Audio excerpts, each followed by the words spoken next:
नमस्कार, बहुत स्वागत है आपका न्यूज़ नेशन के डिजिटल प्लेटफॉर्म पे। मैं हूं आपके साथ ज्योति, मेरे साथ मेरी सहयोगी खुशबू मनोरमा मिश्रा। और आज बात होगी भारत के पड़ोसी बांग्लादेश की।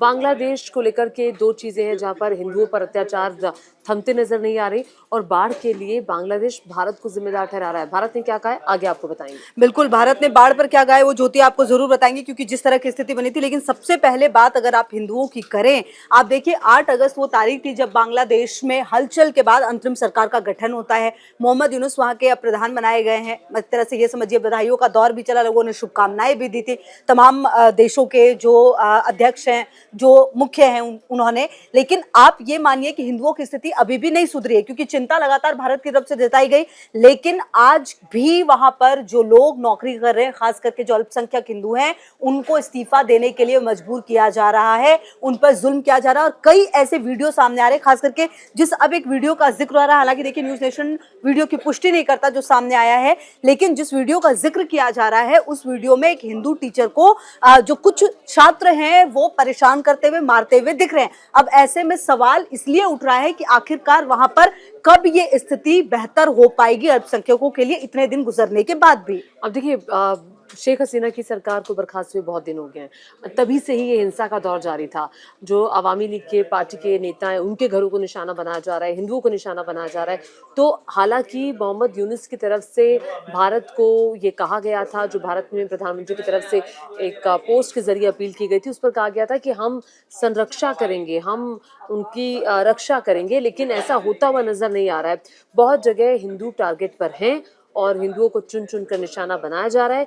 ये स्टूडेंट्स का प्रोटेस्ट नहीं, उसके बाद बढ़ता हुआ एक लंबा सा प्रोटेस्ट है, जिसका पॉलिटिकल पार्टीज जो वहाँ की हैं वो भी फायदा उठा रही हैं। लेकिन इस बीच एक बयान आया बांग्लादेश की तरफ से, कहा गया कि देखिए, जो हमारे यहाँ जो बाढ़ आई है उसके लिए भारत जिम्मेदार है। अब भारत की तरफ से स्टेटमेंट आया कि जो खबरें छप रही हैं कि भारत ने फरक्का बांध खोल दिया, त्रिपुरा से पानी वहाँ भेजा जा रहा है, तो ये सारी रिपोर्ट्स को भारत ने डिनाई किया है। दरअसल हुआ क्या है कि बांग्लादेश में इस बार, जैसा कि भारत में गुजरात में भी बहुत ज्यादा बाढ़ बारिश आई है, बांग्लादेश में भी बाढ़ बारिश काफी ज्यादा हुई है। 11 जिले सबसे ज्यादा प्रभावित हुए हैं, 59 लोगों की मौत हुई है, हजारों लोगों को, 59,000 से ज्यादा लोगों को विस्थापित किया गया है, कई लोग फंसे भी हुए हैं।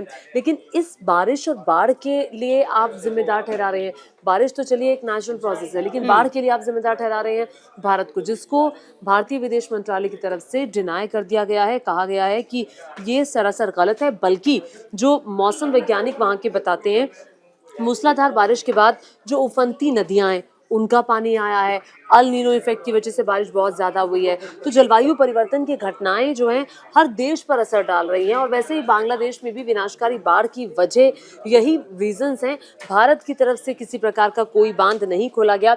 एक रिपोर्ट छपी थी इंटरनेशनल चैनल में, जिसका हवाला दिया गया था और कहा गया था कि बांग्लादेश में आई बाढ़ के लिए भारत जिम्मेदार है। इसी का करारा जवाब देते हुए विदेश मंत्रालय के प्रवक्ता रणधीर जायसवाल ने कहा कि हमने बांग्लादेश बाढ़ पर एक रिपोर्ट देखी है, इसका नैरेटिव भ्रामक है, और कहा गया है कि भारत जिम्मेदार नहीं है, लेकिन ये तथ्यात्मक रूप से गलत है जो फैक्ट्स दिए गए। बिल्कुल। और देखिए, राहत और बचाव अभियान जो है वो चल रहा है। इसमें भी जैसा कि मैं जो जिक्र कर रही थी शुरुआत में आपको, कि हिंदुओं के साथ जो भेदभाव है अल्पसंख्यकों के साथ हो रहा है, इस इनफैक्ट ये बाढ़ में भी, बारिश में भी सुरक्षा जो उनकी है वो नहीं की जा रही है। इसमें भी कई वीडियो जैसे सामने आ रहे हैं जिसमें वो परेशान है, वो कह रहे हैं कि हमें कोई सहायता नहीं मिल रही क्योंकि हम अल्पसंख्यक है। ऐसे में आप बांग्लादेश की स्थिति को समझिए कि अगर राहत और बचाव कार्य में इस तरह से पक्षपातपूर्ण रवैया रहेगा तो आखिरकार लोग कहां और कैसे जाएंगे। क्योंकि देखिए, स्थिति कई जिलों में, अगर बांग्लादेश की भी आप बात करें तो कई जिलों में बहुत ज्यादा खराब है, और ऐसे में जगह जगह पर लोग फंसे हुए थे। और ये जो सुरक्षा के मानक है वो भी इसलिए तय किए जा रहे हैं कि कौन अल्पसंख्यक है और कौन नहीं है। तो ऐसे में जो उनका गुस्सा है वो सामने आया है, और कई ऐसी तस्वीरें सामने आई हैं जिसने बांग्लादेश पर एक बार फिर जो वहां की व्यवस्था है, सिस्टम है, उस पर सवाल उठाए हैं। बिल्कुल सवाल उठाए हैं, और जगह जगह जो हिंदू हैं वो खुद की ही सुरक्षा कर रहे हैं। लेकिन बड़ा सवाल ये है कि आखिर जो हिंदुओं पर हो रहा अत्याचार है ये कब रुकेगा, क्या कोई जवाबदेही अब उस सरकार की रही है। हालांकि आपको याद होगा, जन्माष्टमी के मौके पर जब मोहम्मद यूनुस ने अपनी कंट्री के अल्पसंख्यकों को संबोधित किया, यानी कि हिंदुओं को संबोधित किया, और कहा उस समय उन्होंने कि हम सुरक्षा देंगे, ये हमारी जिम्मेदारी है, और मैं सुनिश्चित करना चाहता हूँ कि जो भारतीय हिंदू हैं वो पहले की तरह ही अपनी जन्माष्टमी बना सकते हैं, सारी चीज़ें कर सकते हैं, लेकिन उसके बावजूद भी हिंदुओं पर हमले थमते नज़र नहीं आ रहे हैं। जो अलग-अलग पदों पर बैठे हिंदू लोग हैं, मान लीजिए कोई शिक्षक है, कोई प्रिंसिपल है और कोई बड़े-बड़े पदों पर बैठे हुए जो हिंदू अल्पसंख्यक है, उनको इस्तीफ़ा देने पर, जैसा कि खुशबू ने बताया, कि मजबूर किया जा रहा है, फोर्सफुली उनको इस्तीफ़ा दिलवाया जा रहा है। तो ये स्थिति है बांग्लादेश की, कुछ हिस्सों में ये स्थिति है, ये पूरे बांग्लादेश की स्थिति हम नहीं कह सकते हैं।